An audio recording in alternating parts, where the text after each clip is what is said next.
जो हुजूर की पनाह में आ जाता है ना वो बच जाता है। अल्लाह करे आपको समझ आए मेरी बात की। जो हुजूर की पनाह में आ जाता है वो जो दुनियादार रहता है, मालदार रहता है, हुजूर की पनाह में नहीं आता वो बेसुकून रहता है। फरमाते हैं यहाँ दुनिया में भी हुजूर की पनाह में आ जाओ, आज ले उनकी पनाह। और आज दलील आपने इब्ने माजा की हदीस लिखी है, हज़रत तमीम दारी हदीस के रावी हैं, आला हजरत ने लिखी है। फरमाते हैं जो हुजूर की पनाह में आया बच गया। दलील देते हैं, फरमाया इंसान तो इंसान, जानवर भी आते थे तो बच जाते थे। हजरत तमीम दारी रज़ी अल्लाह तआला अन्हु फरमाते हैं कि हम खड़े थे, एक ऊंट दौड़ता हुआ आया। नबी करीम सल्लल्लाहु अलैहि वसल्लम के पहले उसने कदमों पे सजदे किए। सहाबा कहने लगे हुजूर हमें भी इजाज़त दें। फरमाया वो तो बेजुबान है, उसे तो पता कोई नहीं, पेशे नज़र है वो नौ बहार, सजदे को दिल है बेकरार, रोकिए सर को रोकिए यही तो इम्तिहान है। फरमाया उसे क्या पता, तुम तो मुकल्लफ हो शरीयत के, तुम्हें इजाज़त नहीं है। और आला हजरत ने दो टोक लिखा है, फरमाया सिवाय खुदा के किसी को ताजीमी सजदा भी हराम है। ये नोट कर ले मेरी बात। और आला हजरत ने फतावा रज़विया में लिखा है किसी कब्र पे जाओ तो 4 हाथ दूर खड़े रहो। अल्लाह करे आपको समझ आए। कितने हाथ? 4 हाथ दूर खड़े रहो, सूरत फातिहा पढ़ो, दुरूद शरीफ पढ़ो, जिस कब्र पे गए हो उनकी रूह को इसाले सवाब करो, उनके वसीले से दुआ मांगो। आला हज़रत फरमाते हैं कब्र को सजदा बिल इत्तिफाक हराम है, तवाफ कब्र का करना बिल इत्तिफाक हराम है। बोसा लेने में इख्तलाफ है कि जायज़ है कि नाजायज़ है, लेकिन बोसे से भी चूंकि शक पड़ता है तो फरमाते हैं अहमद रज़ा की राय ये है कि बोसा लेने से भी बचा जाए। वो आ गया तो इससे अगली बातें करता है, बस खामोश रह, बाअदब रह और पीछे रह। तो हजरत तमीम दारी कहते हैं ये हदीस आला हजरत ने लिखी है लमन वल उला में। फरमाते हैं कि ऊंट ने पहले सजदा किया, कदम चूमे, फिर उसने हुजूर के कान में कोई बात कही। रोजे दे दिवाले ने गुलामां दियां टोलियां, एक पे सुनदा करोड़ां दियां बोलियां। यानी ऊंट ने बात की तो हुजूर ने वो भी सुन ली। आला हजरत कहते हैं जो पनाह में आता है बच जाता है।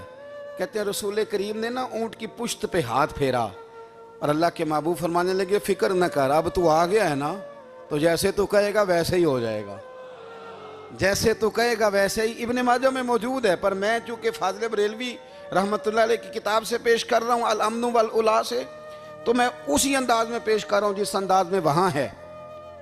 हज़रत तमीम दारी कहते हैं कि हमारी समझ में बात कोई ना आई। थोड़ी देर गुजरी तो कुछ लोगों ने हाथों में रस्सियाँ पकड़ी हैं, खंजर पकड़े हैं, दौड़े आए, या रसूलल्लाह ये हमारा ऊँट है। हज़रत तमीम दारी कहते हैं मैंने देखा कि जब वो आ गए ना खंजर लेके तो ऊँट हुजूर के पीछे छुप गया। आज ले उनकी पनाह, आज मदद मांग उनसे, वो हुजूर के पीछे छुप गया। तो कहते हैं कि नबी करीम सल्लल्लाहु ताला अलैहि वसल्लम ने फरमाया क्या मसला है भाई? या रसूलल्लाह हमारा ऊँट है, ज़िबा करने लगे थे दौड़ा आया है। तो हुजूर फरमाने लगे वो तो तुम्हारी शिकायत कर रहा है। वो कहता है या रसूलल्लाह मैंने बरसों इनकी नौकरी की, बरसों मैंने बड़ी नौकरी की। सही कहता है? या रसूलल्लाह ठीक कहता है। हुजूर अब बूढ़ा हो गया हूँ, थोड़ा ज़्यादा बोझ नहीं उठा सकता, तो मुझे ज़िबा करके खाना चाहते हैं, मैं मरना नहीं चाहता। नबी करीम फरमाने लगे अच्छे लोग ये सिला देते हैं। उन्होंने अर्ज की हुजूर आप हुक्म कर दें, हम इसको छोड़ देते हैं या रसूलल्लाह, नहीं ज़िबा करेंगे, खिदमत करेंगे। हुजूर फरमाने लगे नहीं अब मेरे पास आया है ना, अब मैंने वापस नहीं करना, आज हो गया है, आज ले उनकी पनाह, आज मदद मांग उनसे, आज हो गया या रसूलल्लाह फिर रख लें। हुजूर ने फरमाया नहीं भाई पैसे बताओ कितने? या रसूलल्लाह नहीं नहीं कुछ नहीं। नबी करीम अलैहिस्सलाम ने फरमाया नहीं बताओ कितने, बताओ कितने? उन्होंने कहा हुजूर एक दफा रेट लगाया था तो 100 दिनार लगा था। हुजूर ने फरमाया बिलाल दे दो 100 दिनार। 100 दिनार दे दिया। आला हज़रत फरमाते हैं देखो उनकी पनाह में आने की बरकतें कितनी हैं। उनसे कहा तुम जाओ, वो चले गए। हुजूर ने पुश्त पे हाथ फेरा, फरमाया जा तू आज़ाद है। हज़रत तमीम दारी कहते हैं वो पहले गया फिर पलट के आया, उसने नबी पाक के कान में को बात की, कई बातें की, पर मैं एक बात करता हूं, कई बातें की, एक बात की तो हुजूर रो पड़े। ऊंट चला गया, हमने अर्ज की हुजूर ये क्या कह गया है? तो महबूब फरमाने लगे ये कह गया या रसूल अल्लाह जिस तरह आपने मुझे छुरी से बचाया है मैं दुआ करता हूं अल्लाह आपकी उम्मत को जहन्नुम से महफूज फरमाए, अल्लाह जहन्नुम से बचाए आपकी उम्मत को। इस तरह मुझे छुरी से आपने महफूज किया। आला हज़रत फरमाते हैं किन चक्रों में पड़े हुए हो, किन चक्रों में? पैसों की पनाह लेते हो, ओहदों के पीछे छुपते हो, दौलत के पीछे छुपते हो, ताल्लुकात के पीछे छुपते हो। फरमाया मुसीबत आएगी तो ये सारे हट जाएंगे। अगर पनाह लेनी है तो मदीने वाले महबूब की पनाह लो, दरवाज़ा रसूल पे आओ, नबी करीम की बारगाह में झुको, हुजूर से प्यार करो। आला हज़रत फरमाते हैं महबूब का अदब करो, रसूलुल्लाह की गुलामी करो। फरमाते हैं फिर के गली गली तबाह, ठोकरें सब की खाएं क्यों, दिल को जो अक्ल दे खुदा तो तेरी गली से जाए क्यों। और फरमाने लगे जान है इश्क मुस्तफ़ा, रोज़ फुजूं करे खुदा, जिसको हो दर्द का मज़ा वो नाज़े दवा उठाए क्यों, जिसको हो दर्द का मज़ा वो नाज़े दवा उठाए क्यों। उन्होंने महबूब करीम की मोहब्बत का पैगाम दिया, सहाबा की मोहब्बत का, बोलिए, सहाबा की मोहब्बत का। पूरी किताब लिखी हज़रत सिद्दीक़ अकबर जनाब उमर के फ़ज़ाइल पर। और मज़े की बात यह है कि आला हज़रत ने ना उर्दू शायरों में से किसी को तौफीक नहीं हुई हुजूर को शहनशाह कहने की। आला हज़रत ने कहा मेरे नबी शहनशाह हैं। दलील क्या दी? फरमाने लगे पढ़ो तिरमिज़ी, हुजूर ने फरमाया मेरे दो वज़ीर ज़मीनों में हैं, दो आसमानों में। ज़मीन के दो वज़ीरों के नाम अबू बकर और उमर हैं, आसमान के दो वज़ीर हैं जिब्रील और मीकाईल। तो आला हज़रत कहने लगे हुजूर वज़ीर तो किसी शहनशाह के ही होते हैं, फिर कह लो ना शहनशाह। तो फिर फरमाने लगे हाजियो आओ शहनशाह का रोज़ा देखो, हाजियो आओ शहनशाह का रोज़ा देखो। काबा तो देख चुके अब काबे का भी काबा देखो, काबा तो देख चुके अब काबे का भी, गौर से सुन तो रज़ा काबे से भी आती है सदा, मेरी आंखों से मेरे प्यारे का रोज़ा देखो। आला हज़रत ने सारी ज़िंदगी और सहाबा किराम की बात की, अहले बैत की बात की, औलिया की बात की, सूफिया की बात की, दिफा किया सबका, सबके शानों में लिखा, उम्मत को बतलाया कि अपने बुजुर्गों से जुड़े रहोगे तो बचे रहोगे। आला हज़रत ने तंज करने से, तनकीद करने से, बिला वजह गलतियां निकालने से और एक दूसरे पर लान तान करने से हमें बचने को कहा। आला हज़रत फरमाते हैं कोई इल्म अगर आ जाए ना तो उसका माना ये नहीं कि सबको जाहिल समझ लेना चाहिए। समझ आ रही है मेरी बात की? हम जिस शोबे में भी होते हैं ना, सामने वाले को अनपढ़ ही समझते हैं। मौलवियों के बारे में बाद लोगों का ख्याल है कि ये पता नहीं कौन सी मखलूक है, इनको क्या पता दुनियादारी का। मैं सही कह रहा हूँ। इसी तरह जो मेरे शोबे से ताल्लुक़ रखने वाले लोग हैं वो कहते हैं शायद सारे ताजर 2 नंबर तरीके से ही माल कमाते हैं। ये हो नहीं सकता, ऐसा हो नहीं सकता। हमें ना दूसरों की अहमियत की खबर रखनी चाहिए। हम एक दूसरे से प्यार, हम तंज करते हैं, तनकीद करते हैं। फाज़िल बरेलवी मना करते थे, आप फरमाते ये तरीका दुरुस्त। हम जब गलतियां निकालने पे जाते हैं तो माज़अल्लाह इतना ऊपर बन जाते हैं कि माज़अल्लाह सुम्मा माज़अल्लाह अल्लाह रसूल तक पहुंच जाते हैं। आला हज़रत के ज़माने में एक शख्स ने कह दिया नबी पाक का ख्याल आए तो नमाज टूट जाती है। अकल है ना जी, जहां मर्जी ले जाओ। वो कहने लगा जी मैंने खालिस अल्लाह के लिए पढ़नी है ना फ़लसफ़ा अजीब। नबी पाक का ख्याल आए तो नमाज। आला हज़रत फरमाने लगे तू बड़ा ही पागल है, जब तू कहेगा अस्सलामु अलैका अय्युहन नबी ख्याल आएगा कि नहीं। फरमाने लगे तू बड़ा ही नादान है, जब तू कहेगा अल्लाहुम्मा सल्ली अला मुहम्मदिन व अला ख्याल आया कि नहीं आया। फरमाने लगे तू नबी पाक की बात करता है, नमाज में तो अब्बा अम्मा का भी ख्याल आता है। रब्बना ग़फ़िरली वाली वालिदैया। फरमाने लगे रब्बे के ख्याल से नहीं टूटती तो मदीने वाले के ख्याल से कैसे टूट गई। फरमाने लगे बड़ा ही बेवकूफ़ है तू। आला हज़रत फरमाने लगे तू कहता है हुजूर का ख्याल आए तो टूट जाती है। फरमाने लगे जब तक हुजूर का ख्याल आए ना नमाज होती ही नहीं, जब तक हुजूर का ख्याल ना आए नमाज होती ही नहीं, सवाल ही नहीं पैदा होता। लोगों ने कहा जनाब वो किस तरह।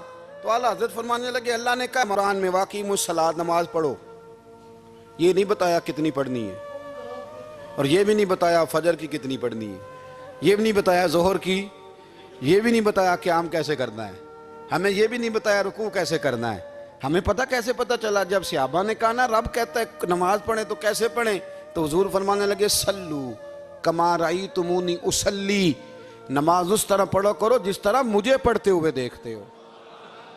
तो कहा ये तो कैसी अजीब बात कर रहा है कि नबी करीम सल्लल्लाहु अलैहि वसल्लम का ख्याल आए। और फिर बड़ी मज़ेदार बात, एक शख्स ने आला हज़रत से आके ना, उस ज़माने में ना एक आर्या मज़हब होता था, अब अल्लाह का शुक्र है वो कोई नहीं।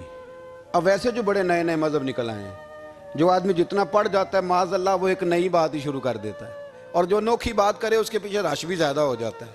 स्टाइल ज़रा हटके हो ना जी तो ज़रा माहौल जल्दी बन जाता है। तो वो आर्या मज़हब था, तो वो एक आर्या आ गया आला हज़रत के पास, आके कहने लगा कि फ़र्ज़ की अहमियत ज़्यादा है कि सुन्नत की। तो आला हज़रत फरमाने लगे भाई अहमियत तो फ़र्ज़ की ज़्यादा है। तो कहने लगे आपका वज़ू तो फिर सुन्नत से शुरू होता है। वज़ू में पहला फ़र्ज़ है मुँह धोना, और आप सबसे पहले हाथ धोते हैं, ये भी सुन्नत। नाक में पानी डालना ये भी, कुल्ली करना ये भी। मेरी बात की समझ आ रही है? उसने कहा ये आप अजीब लोग हैं, फ़र्ज़ अगर बड़ा है तो पहले फ़र्ज़ होना चाहिए था। समझ आ रही है मेरी बात की?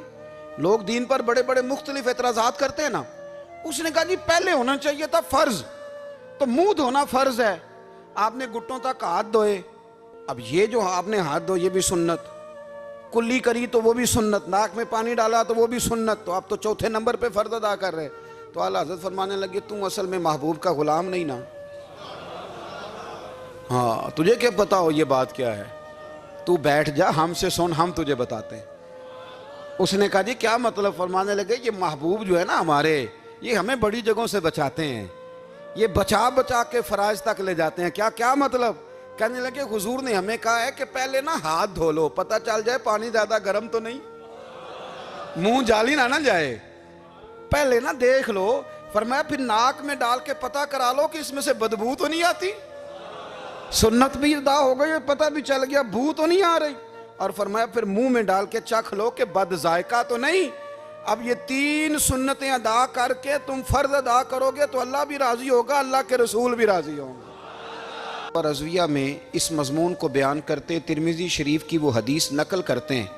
आप फरमाते मुसलमानों इस हदीस को याद कर लो, अगर तुम इसे याद करोगे तो मजबूत हो जाओगे। हदीस क्या है? नबी करीम सल्लल्लाहु अलैहि वसल्लम ने फरमाया अगर सारे इंसान मिल के भी तेरा बुरा करना चाहें तो जब तक रब की मशीयत ना हो वो तेरा बुरा कर नहीं सकते। और हुजूर सल्लल्लाहु अलैहि वसल्लम ने फरमाया अगर सारे इंसान मिल के तेरा भला करना चाहें तो जब तक रब की रज़ा ना हो तेरा भला हो नहीं सकता। तो आला हज़रत फरमाते इस चीज़ को ज़हन में बिठाओ, मुसलमानों अपना रुजू अपने रब रसूल की तरफ मजबूत करो। ये क्या बात हो गई कि मैं इससे भी डर रहा हूँ, मैं उससे भी डर रहा हूँ, वो भी मेरे पीछे लग गया। फाज़िल बरेलवी रहमतुल्लाह अलैह इन चीज़ों से मना फरमाते थे। वो कहते थे ये तोहमात हैं, ओहाम परस्ती है, हमें इन चीज़ों से हमेशा बचना है, अपनी आने वाली नस्लों को बचाना है। फरमाया करते थे रब की रज़ा पे जो राज़ी रहता है अल्लाह उसे सुकून वाली ज़िंदगी अता फरमाता है। हमारे यहाँ लोग पूछते हैं तबीयत कैसी है, लेकिन यूपी में, सीपी में, लखनऊ में पूछा जाता है कि क्या शिकायत है आपको? कहते हैं जी सर दर्द की शिकायत है। ये उर्दू का एक मुहावरा है। जनाब क्या शिकायत है? कहते हैं जी मुझे कमर दर्द की शिकायत है। फिर पूछने वाले पूछते हैं कि जनाब उस शिकायत का क्या बना? तो सदरुल शरिया मौलाना अमजद अली साहब आज़मी रहमतुल्लाह अलैह फरमाते हैं आला हज़रत को बुखार था तो मैं हाजिर हुआ, तो मैंने कहा हुजूर शिकायत का क्या बना? कहने लगे मौलाना पढ़े लिखे हो के तो ऐसी बातें ना करो, शिकायत किससे करनी है? रब ने जिस हाल में रखा है बड़ा ही अच्छा रखा हुआ है। शिकायत का क्या माना हुआ? अल्लाह ने जहाँ समझा मुनासिब उसने हमें रखा है, शिकायत क्या होती है? मुझे किसी से शिकायत नहीं। फरमाया करते थे अल्हम्दुलिल्लाह मुझे सर दर्द भी होता है और बुखार भी होता है और मैं बड़ा खुश हूँ। ये वो वाली बीमारियां हैं, ये वो अमराज हैं जो नबियों के कदम भी चूमने आया करते थे।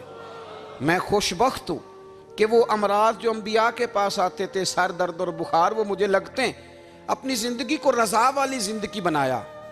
यकीन बड़ा कामिल था मेरे आला हज़रत का। इमाम गज़ाली ने हदीस लिखी है, नबी करीम सल्लल्लाहु अलैहि वसल्लम ने फरमाया यकीन इस तरह सीखा करो जिस तरह तुम कुरान सीखते हो। आज मेरे दौर का सबसे बड़ा मसला यकीन की कमज़ोरी है। मुसलमान कच्ची पक्की सोचें सोचता है, कमज़ोर कमज़ोर जुमले बोलता है, इसको दुनियादारों के वादों पर इत्माद जल्दी होता है। लेकिन माज़अल्लाह अल्लाह रसूल के वादों के बारे में ये कई दफ़ा शकूक का शिकार होता है। इसे समझना चाहिए। फाज़िल बरेलवी एक पुख्ता यकीन वाली शख्सियत थे, पुख्ता यकीन वाली। बरेली शरीफ के दाएं बाएं ताउन का मर्ज फैल गया तो आला हज़रत फरमाते हैं मेरे मुंह में भी कुछ गिल्टियाँ निकल आईं। तो बाज़ लोगों ने कहा शायद आपको भी ताउन हो गया है। आला हज़रत रहमतुल्लाह अलैह फरमाते हैं जो सबसे बेहतरीन तबीब था वो लाया गया। उसने मेरा मुंह देख के, गिल्टियाँ देख के कहा खो आपको तो ताउन का मर्ज हो गया है। तो आला हज़रत फरमाने लगे मुझे सारी बीमारियाँ लग सकती हैं, ये नहीं लग सकती। उसने कहा हकीम मैं हूँ कि आप हैं? फरमाया नहीं आप ही हैं, पर यह बीमारी मुझे नहीं लग सकती, ये मुझे हो नहीं सकती। उसने इसरार किया तो आला हज़रत रहमतुल्लाह ताला अलैह उसको कहने लगे मियाँ तू जो मर्जी कर लेकिन मुझे ताउन का मर्ज नहीं हो सकता, ये बात तय है। वो नाराज़ होकर चला गया।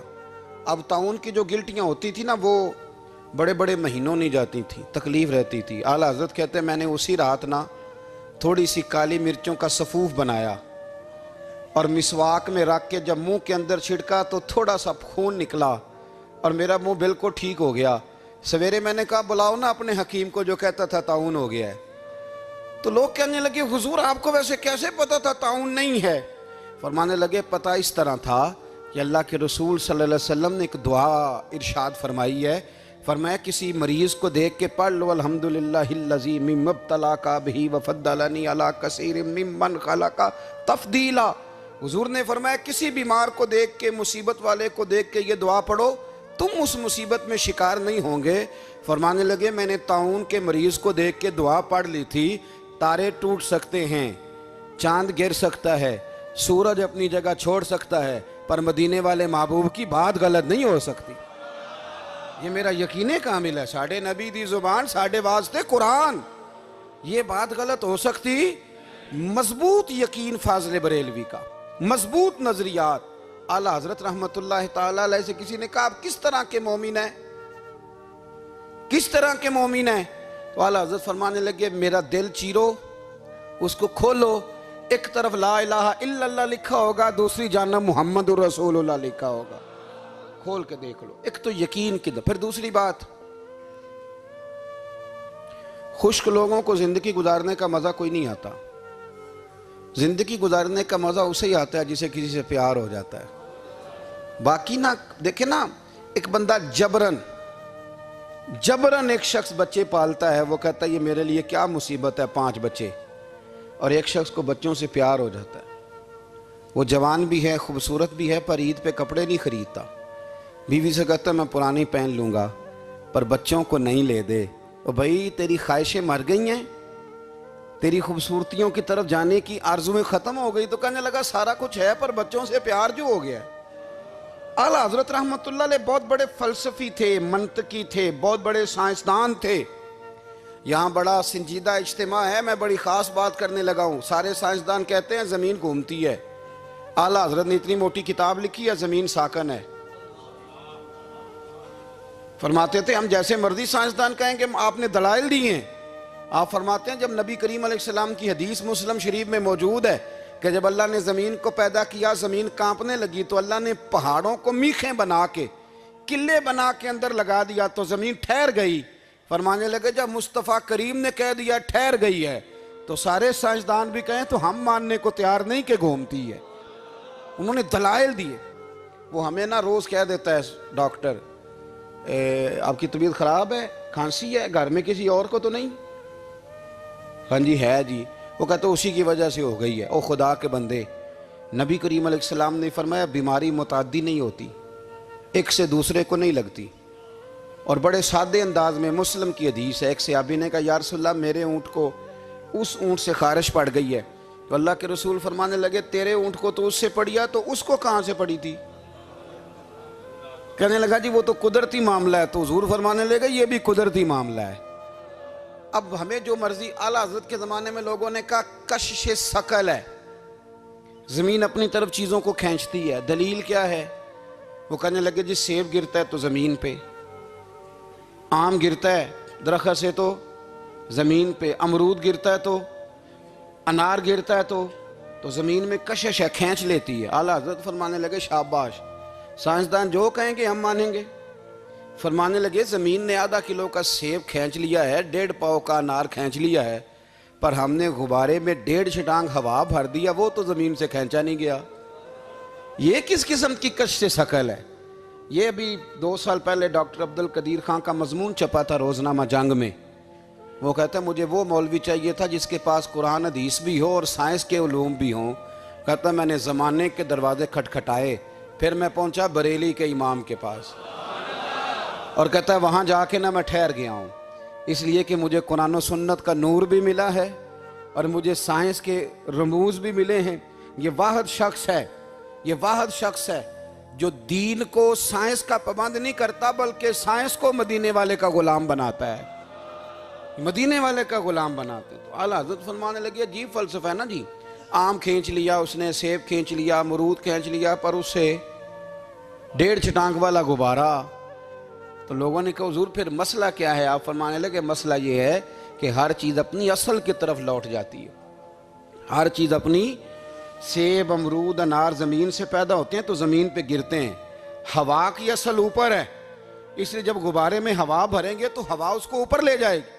हाँ, जब उससे हवा निकल जाएगी तो फिर गुब्बारा जो जिसकी असल होती है उधर लौट जाता है। इंसान मिट्टी से बना है तो जाता कहाँ है? मिट्टी देते मिट्टी रहना ही एवं कादी बल्ले बल्ले, अज मिट्टी दे उत्ते बंदिया ते कल मिट्टी दे थल्ले।